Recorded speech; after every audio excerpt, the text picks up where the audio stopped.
Father, basahin na natin yung tema at yung konteksto, no? Sige. Okay, ang ating tema sa ngayon, pagtatanim, pakikisa at pagkakit-bisig ng mga taong simbahan para sa pakikibaka ng sambayanang Pilipino tungo sa kapayapaang nakabatay sa katarungan. At ang ating konteksto, noong dekada 80, inilunsad ng isang konferensya ng mga taong simbahan na tinawag na Stony Point na umani ng pakikiisa sa pakikibaka ng sambayanang Pilipino kontra sa diktadoryang rehimeng Marcos Sr. Isa sa naging bunga nito ay ang pagpapatalsik sa diktadoryang Marcos. Ngunit hanggang sa kasalukuyan, lugmok sa krisis ang ating bayan at nagpatuloy pa rin ang armadong pakikibaka na naghahangad ng tunay na solusyon sa ugat ng krisis at hidwaan nating mga Pilipino. Sa ilalim ng gobyerno ni Marcos Jr., mas lalong tumindi ang krisis, kahirapan at karahasan ng Estado at mga paglabag sa mga karapatang pantao at batas internasyonal. Nariyan din ang patuloy na paglala sa magkalabang panig ng US at China na naglalagay sa alanganin ng Pilipinas sa isang giyera na di ninanais ngunit pinatulan ng tutang gobyerno natin.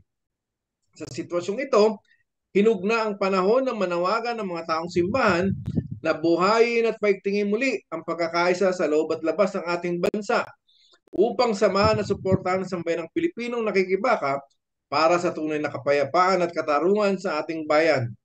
Napapanahon din ito sa taong nagdiriwang ang mga Kristiyano ng Jubilee Year, isang tradisyon sa Biblia na nananawagan ng taong paglaya paglaya ng mga alipin o modern slavery, pagpapahinga sa mga lupang sinasaka, pagpapatawad sa mga utang panlabas at makatarungang pamamahagi sa lupa para sa mga magbubukid.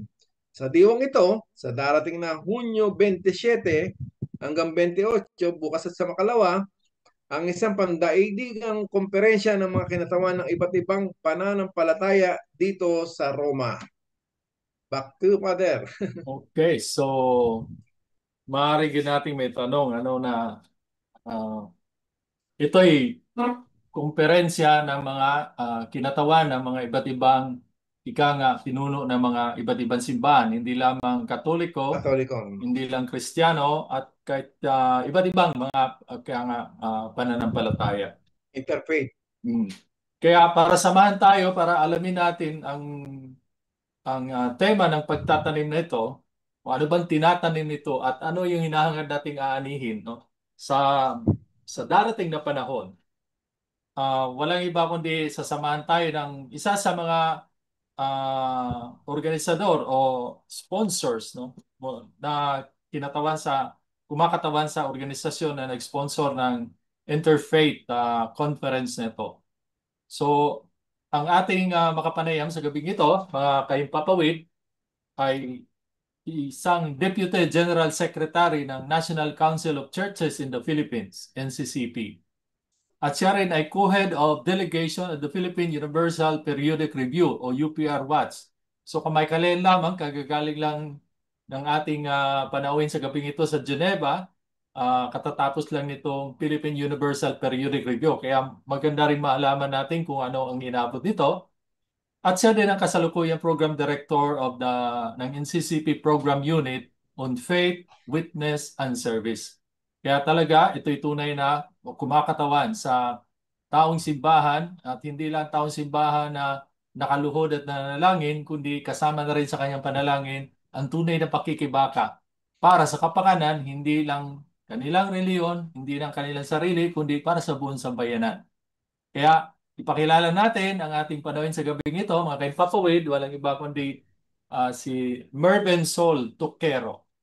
Mervin, bumati ka muna sa ating mga Good evening po. kaimpapawid. Magandang gabi po sa mga kababayan natin na nakikinig sa atin ngayon at nanonood. Ah, Ako po ay nagagalak na nandito ngayon sa Roma para sa isang kumperensya para sa pakikiisa ng mga mananampalataya sa para sa karapatang pantao at kapayapaan sa Pilipinas. Okay, maraming salamat sa pagpapaunlak, Mervin. No? So, ang ating panahon ngayon, hindi lang naman bago dito sa Roma kasi atli Dati, naging speaker din natin siya, no? Nagkaroon dito ng forum, no? Medyo matagal na ng panahon. Pero hindi naman 20 years ago, kundi kailan lang naman yun, no? So, hindi na bago sa atin. At siyempre, kasama natin si Mervin sa lahat ng ating mga pakikibaka. Kaya, tama-tama itong oras at panahon na pag-usapan natin ito. Sa mga ikay, meron ka pang gustong idagdag bago tayo Hindi, magtatanong? hindi, siguro, umpisa na natin, Father, Brother Mervy, pwede ho bang pakipaliwanag nyo para sa mga manonood natin? Paano ho ba nabuo itong interfaith, ano na to, yung program? Kumbaga, Conference. conference, no? Parang kakaiba parang kumbaga sa iba parang bago sa pandinig nila na hindi lang Katoliko, kundi iba't ibang kinapapalooban ng iba't ibang sekta Reliyon. sa ating reliyon. Ah, kasi sa mga issue sa Pilipinas, no, merong mga ah, hindi lamang mga Pilipino na nagiging concerned sa nangyayari sa atin sa usapin ng mga paglabag sa karapatan ng tao, wala ng kapayapaan, matinding kahirapan, at ang mga iba't ibang ah, taong ito na mula sa iba't ibang bansa ay pumaloob sa isang network na tinatawag na International Coalition of Human Rights in the Philippines o ICHR. Ngayon dito sa ICHR, meron ditong marami dito na mga ina-identify yung sarili nila bilang mga taong simbahan o kaya ay ah, tao ng mananampalataya. Ibig sabihin, merong mga leader ng Muslim, leader ng iba pang mga ah, pananampalataya. Ngayon, dahil may malakas na ganitong mga miyembro, yung iChirp, na naisip na palakasin din yung mga ng iChirp at ng Equivoice kung saan kabilang ang NCCP, no, yung Ecumenical Voice for Human Rights and Peace in the Philippines, na palakasin pa yung suporta ng mga mananampalataya, no, sa buong mundo na bahagi nitong network ng iChirp at hindi lamang bahagi ng iChirp kundi yung iba pang mga mananampalataya na nagnanais na maging kabahagi ng pakikibaka ng sambayanang Pilipino para sa karapatang pantao at sa ah, ah, isang tunay at pangmatagalang kapayapaan. Nakakatuwang pakinggan, no, na hindi lamang pala tayo, mga kababayan at mga Pilipino, ang nakikibaka at mayroong pagmamalasakit, no, at tumitingin sa mga nagaganap dito sa ating bayan, kundi maging ang hindi mga Pilipino na nanggagaling sa iba't ibang panig ng mundo at hindi lamang ika nga mga simpleng aktivista, kundi mga taong simbahan. So, bakit gano'n ba kahalaga yung taong simbahan, no? Sa mga ganitong ika nga pakikibaka? Kasi madalas sinasabi, lalo na sa bagay ng mga Katoliko, ayan, namumulitika na naman ang taong simbahan. So, kailangan ba mamumulitika ang taong simbahan o saklaw ba niya ang ganitong uring mga ika nga gawain? Anong tingin mo, kasamang Melvin? Para sa akin kasi, bilang nasa National Council of Churches in the Philippines, ang pagtingin namin kasi ay yung pananampalataya, hindi lamang yan palaging nakatingin sa itaas. Kailangan ay nakatingin ka rin sa iyong ah, paligid, no? Kaya nga krus yun di ba? Krus yung simbolo ng pananampalataya ng mga Kristiyano. Nakatingin sa Panginoon habang nakatingin din sa ating kapwa.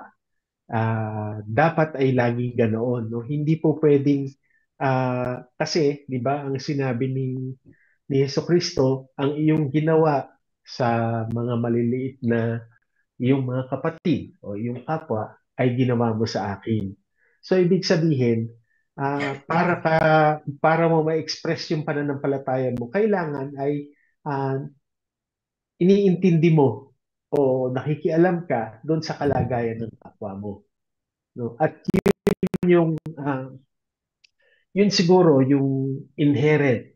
Kung sa taong simbahan lang, syempre may ibang expression, may ibang faith expression yung mga iba't ibang pananampalataya. No? Na halos ganun din. Halos para-pareho naman yan yung pag-iintindi sa kapwa mo na hindi lang sarili mo.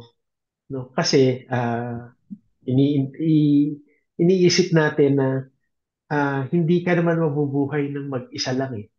'Di ba? Kailangan ay laging meron kang komunidad, meron kang katiyak sa ah, araw-araw. So, ganun din yun. Ngayon, kung nakikita na ah, yung mga kababayan natin ay nagdurusa at hindi maganda ang kalagayan, nilalabag ang karapatang pantao, sila mismo, yung mga ah, malalakas yung pananampalataya, nakikita nila na iyon ay hindi kagustuhan ng Diyos. No? Kaya kahit na ibang lahi, ay nakiki solidarity no, sa ating mga kababayan dahil nakikita nila na yung struggle o pakikibakan ng uh, mga kababayan o tayo natin ay struggle din nila dahil yan yung uh, gusto sa atin ng Panginoon nung magkaroon ang lahat ng buhay na kasiyasiya. Tama ba, Padre? Tama ito. Back na ito. Back. Pater, Kasamang higay. okay. Kasamang higay. Hindi kasi curious ako dun sa sinabi ni Brother Mervin kanina, maganda kasi yun. Kasi kahit sa ating mga Katoliko, siguro bihira yung nakakaalam ng simbolo ng krus mismo, no? Yung krus, yung relasyon ng Diyos sa tao, vertical, tapos yung horizontal is relasyon ng tao sa tao, no? Pero may gusto kong itanong kay kasamang Mervin kasi sa Biblia, hindi naman ako really hindi naman ako expert sa Bible, pero may isang bersikulo kasi doon na nakatimo sa sa istorya ng ng pagano, no? Yung kwento ng pagano. Na kung saan yung may isang sugatan sa daan na nangangailangan ng tulong, tapos may dumang isang pare na kilala na binaliwala niya, inismira niya lang. Tapos may sumunod na pangalawa, may dumana naman na binaliwala niya naman yung nangangailangan ng tulong. Tapos yung pangatlo, isang pagano, non-believer, no? Samaritano, kumbaga, yun pa yung may puso, no? Paano natin ipapaliwanag to sa simpleng konteksto sa Mervin? Eh di,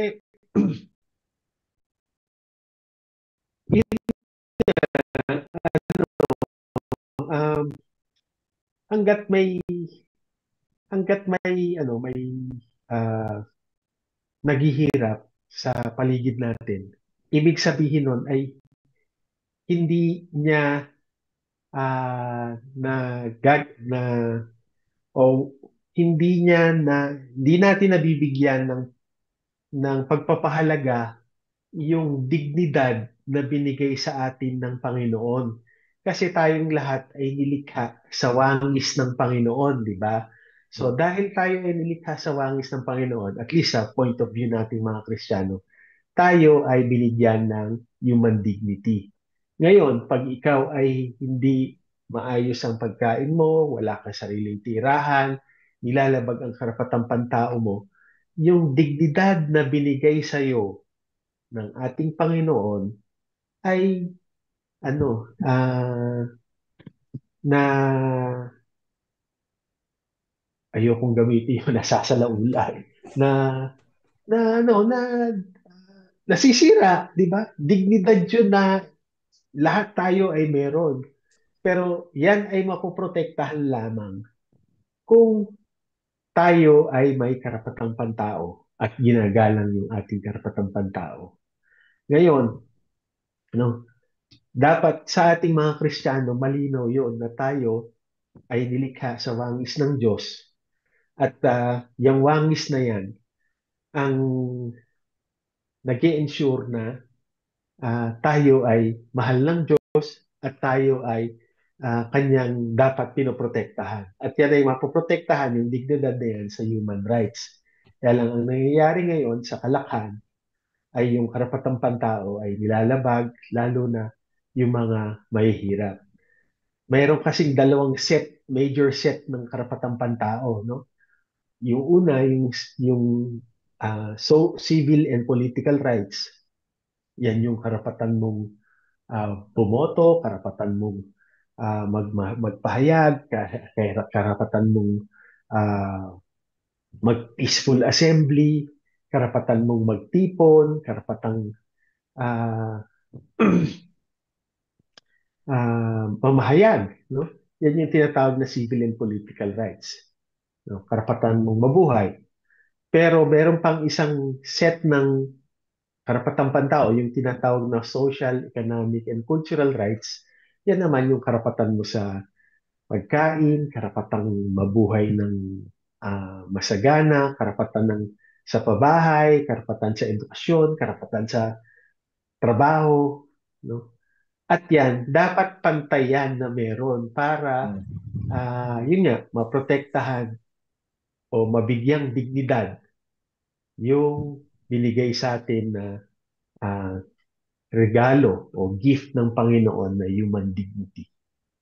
So Father, yun, kaya, yeah. sige po, sige. Ne, Father, sususugan ko lang kasi nabanggit ni Brother Mervin yung social justice. Ano? Kasi sa tagal ng panahon, no, hindi, particular ano ko lang sa amin sa mga Katoliko, no, kasi halos obserbasyon ko matagal na panahon na kumbaga parang na ano lang nakafocus lang sa sa spiritual religious aspect. Yung social justice parang lagi ang sinasabi sa simbahan, 'di ba, lalo na mga konserbatibo, na hindi lang sa tinapay nabubuhay ang tao.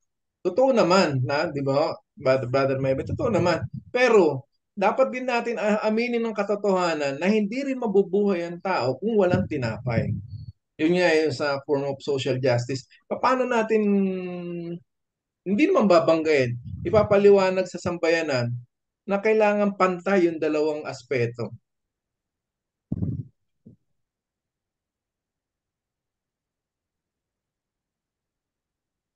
Ay, nakamute po kayo, Brother Mervin. Yan. Sorry. Kailangan pantayin dalawang aspeto na yung spiritual saka yung physical nagko-complement sa isa't isa. Kasi kung puro spiritual ka lang, wala ka namang makain, baka mamaya iba na kung ano nang maisip mo. O bigla ka na lang bumulagta, no? So, kailangan talaga busog ang physical na katawan, busog din yung spiritual na kalagayan natin. Dapat pantay lagi. Kailangan yung balik tayo do sa ng cross, no, image ng cross, kailangan pantay yung dalawa na hindi ah, pinag-iiba, no? Kumbaga lagi nandun yung relasyon ng Diyos sa tao at saka relasyon ng tao Yes. sa tao. Yes. Father, yung punto na yon ay napagaganda, no? Unang-una, may pinagtataka lang ako kasi 'di ba ang bansa natin ay kilala bilang isang bansang Kristiyano at higit 80% ay mga Kristiyano.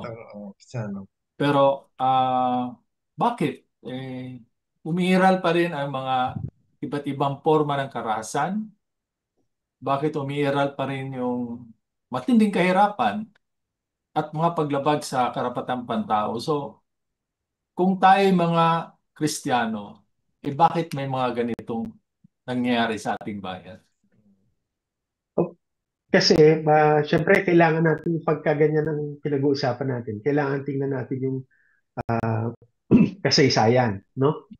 Ang kasaysayan kasi natin, tayo ay naging kolonya, no? Una ng Kastila, pangalawa ng US, no? Sa pagiging kolonya natin, nung tayo ay kolonya ng Kastila, meron mga na-train na mga lokal na burokrasya na sila yung katulong ng mga dayuhang Espanyol para i-subjugate yung mga Pilipino. Nung tayo ay direct rule, no? Direct rule ng Spain sa Philippines. Pero meron silang mga tinitrain din na nasa local bureaucracy. Yung mga dating mga chieftain, no, na kumbaga nasa mataas na ah, class ng lipunan, no? Pagdating ng mga Americans, excuse me. Pagdating ng mga Americans ay trinain nila lalo yung local bureaucracy. Tapos sa halip na direct na sila yung nagro-rule, after a few years na tayo ay direct colony ng US, yung mga trinain nila sa local bureaucracy, ang kanilang iniwan, no? Para hindi directly nang nirurule tayo ng US. Diyan sa indirect na yan, na merong local bureaucracy, yung system na ah,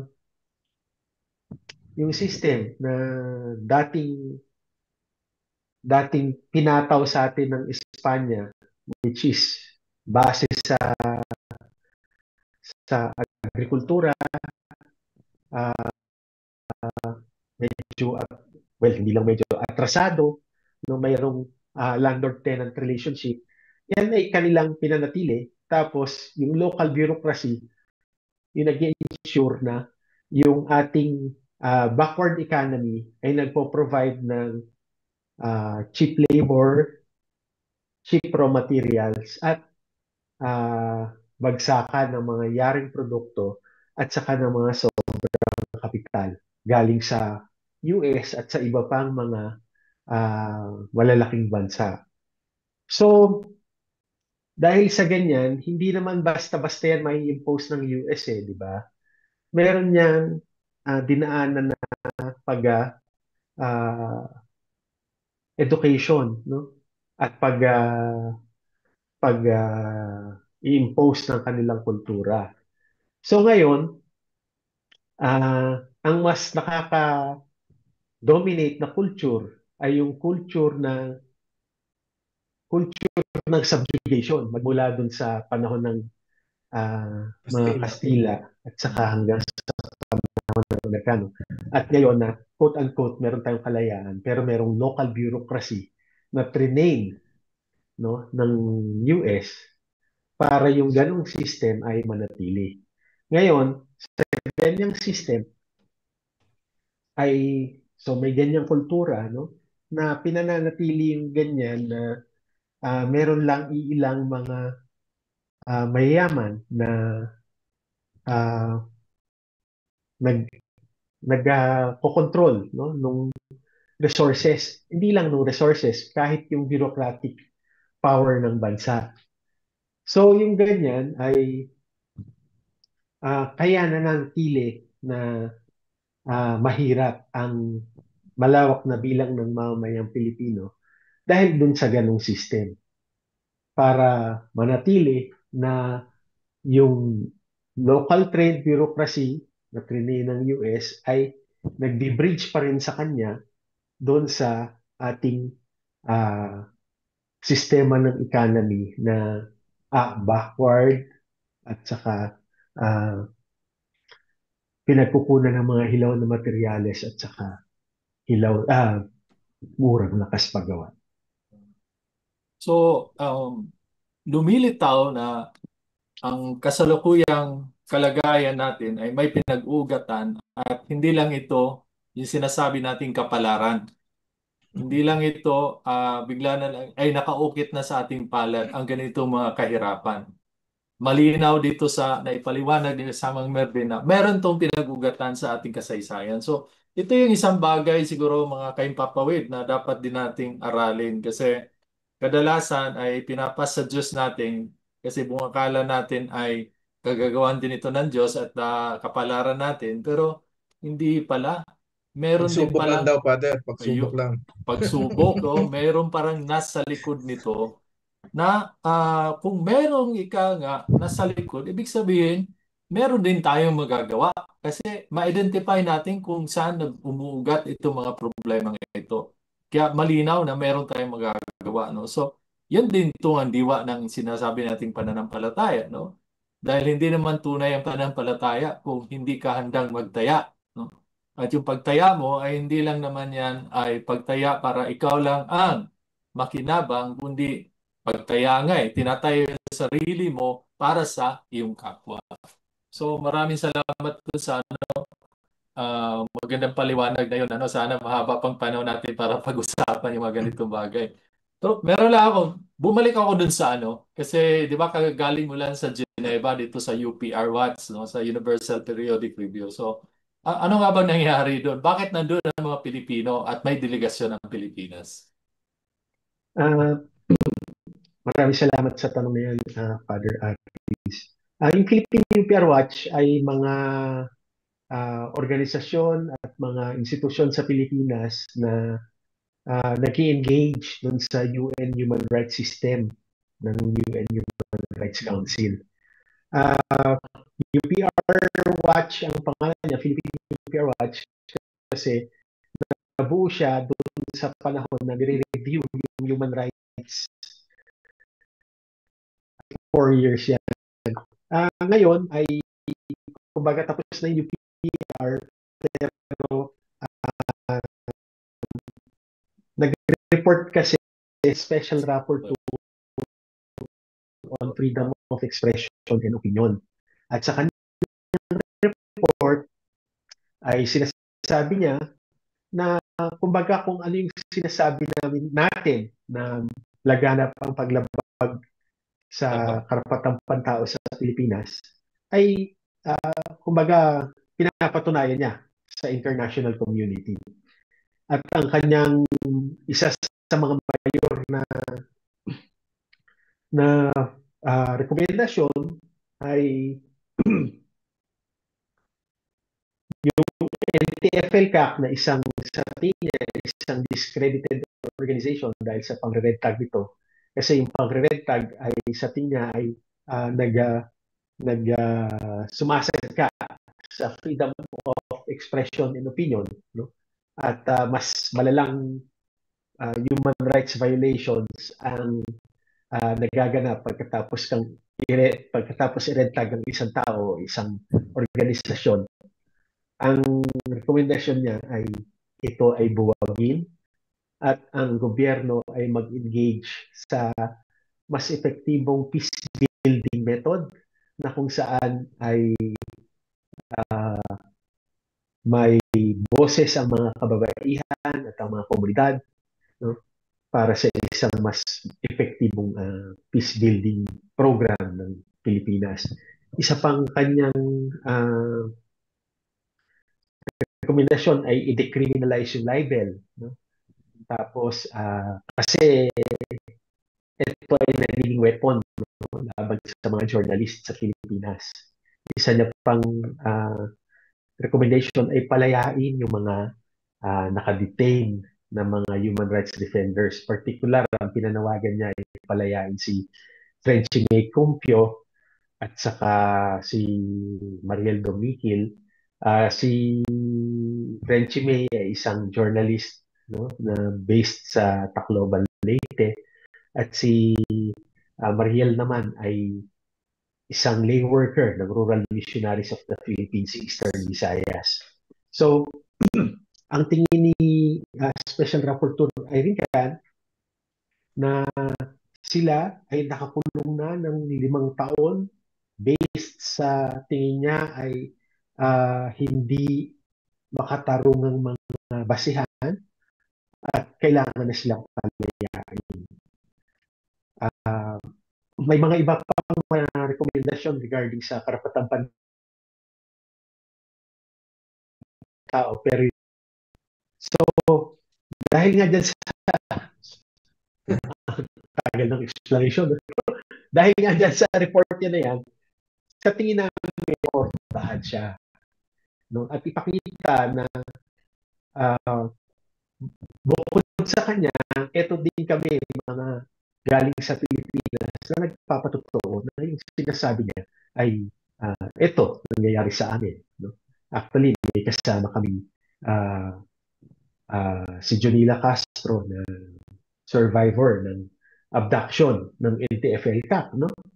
Tapos may kasama kami na nagdo-document ng mga human rights violations sa Southern Tagalog, na kung saan ang dami-dami ng kinasuhan ng Anti-Terrorism Act at saka Anti-Financial Terrorism Act, Terror Financing Act.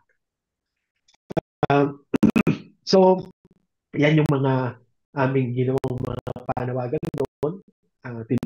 Nanawagan din kami na i-abolish ang NTFL Cap at i-repeal yung, bagamat hindi sinabi ni Irene na repeal, sabi niya i-review at ayusin yung Anti-Terrorism Act. Tayo nanawagan ng repeal.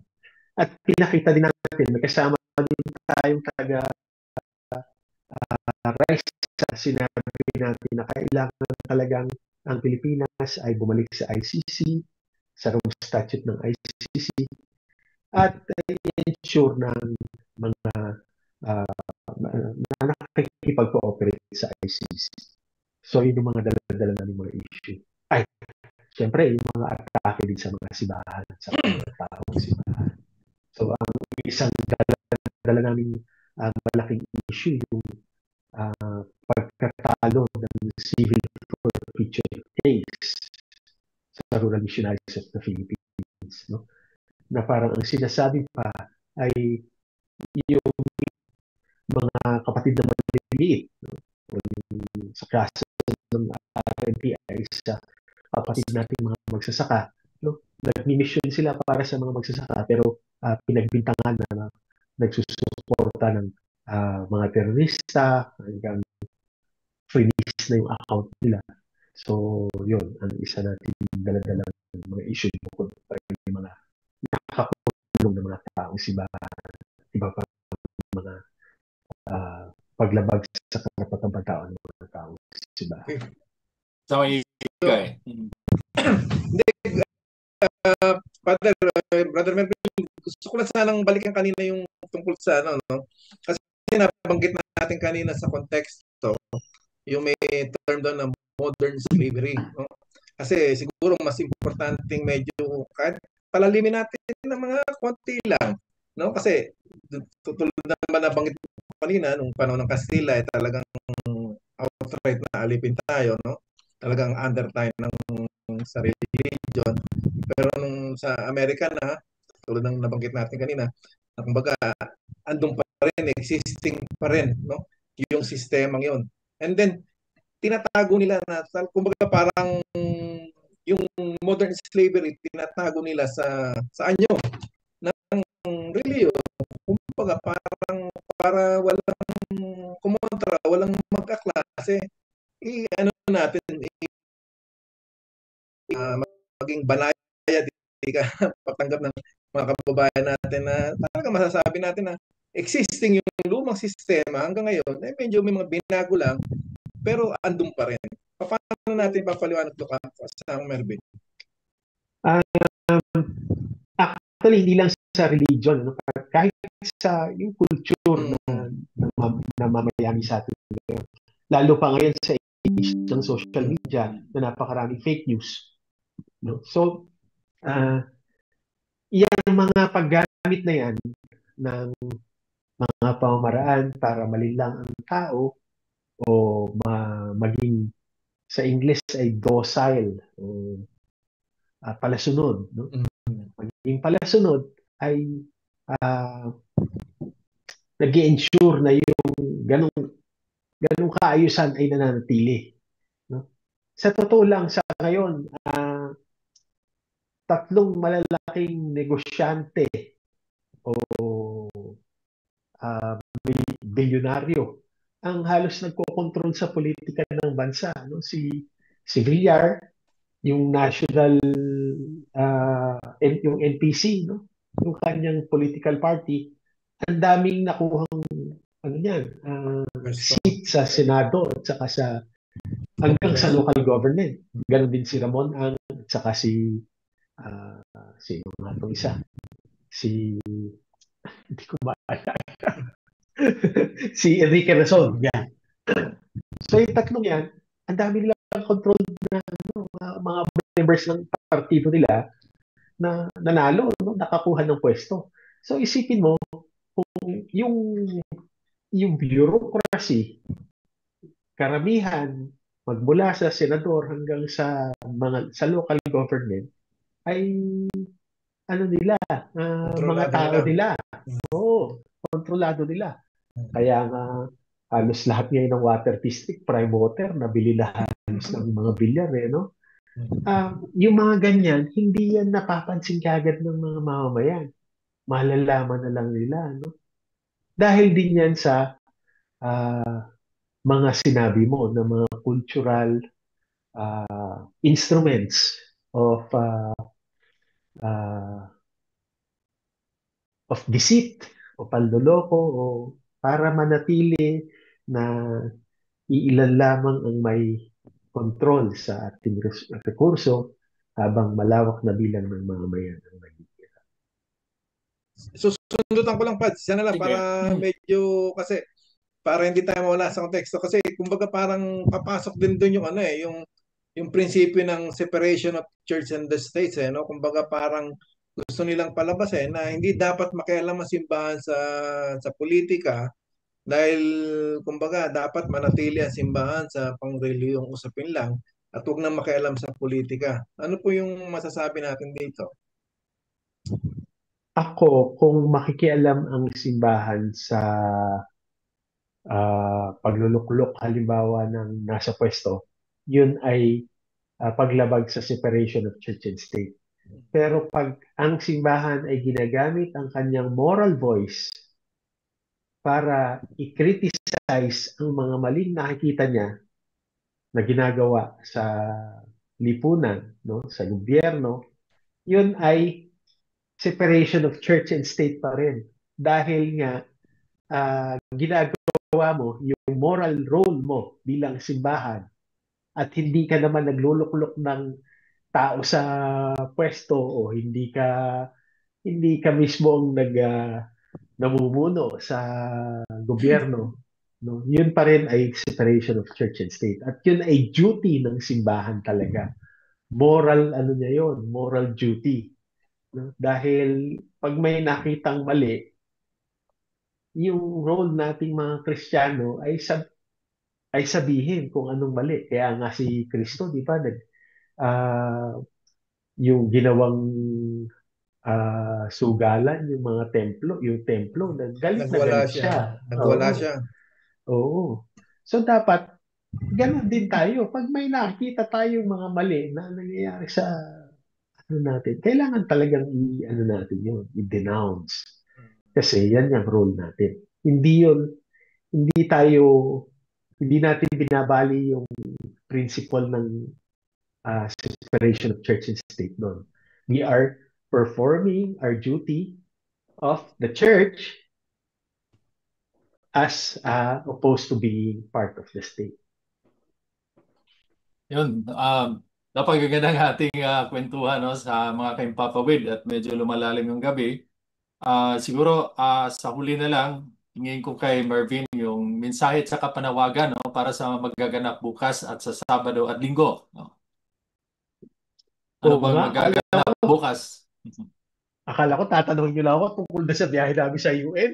Napa-theologize tuloy ako dito Kaya, alam namin kasi theologian to eh.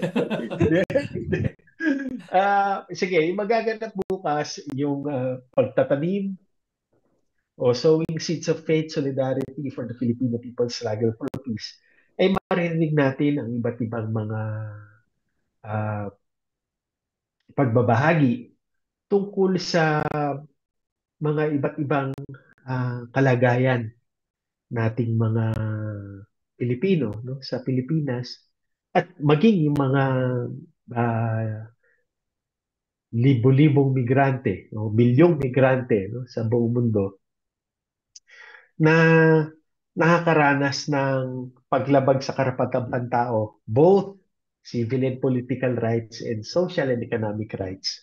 No? At yan ay matatalakay sa 2 araw na pagtitipon na to. At siguro sa pagtitipong to, magkakaroon ng mga resolusyon, paano pa mapapahigpit yung pakikipagtulungan ng ibang mga lahi, no? Sa pakikibaka ng mga Pilipino para sa isang lipunang mapayapa at may katarungan at may paggalang sa karapatang pantao. Kaya wag kalimutan mga kaimpapawid, bukas magsisimula na ang conference at una-una sa mga hindi makakadalo at hindi makakasama, siyempre hiningi din namin ang inyong mga panalangin na maging matagumpay ito.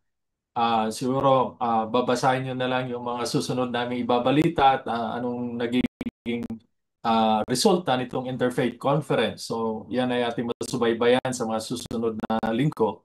Kaya muli kami nagpapasalamat Mervin, no, sa gabing ito, no? Bagamat saglit lang tayo nito kwentuhan dito sa ating radyo sa ugnayan sa Papawid, pero napakalalim at napakayaman, no, ang mga iyong mga naibahagi, no. Sana magkaroon tayo uli ng another episode kasi maraming mga interesting na at mga bago, lalo-lalo na sa ating mga kaimpapawid, na mapakinggan ang ganitong boses mula sa taong simbahan na nagbibigay ng paglilinaw, no, sa mga bagay na hindi natin binibigyan ng pansin. Lalo-lalo na tayo, lahat ng mga mananampalatayang Kristiyano. Maraming salamat kasamang Mervin at mabuhay ang Interfaith at sana maging matagumpay ang pagdiriwang nito. Thank you po, Kap Mervin. Maraming salamat din po. Okay.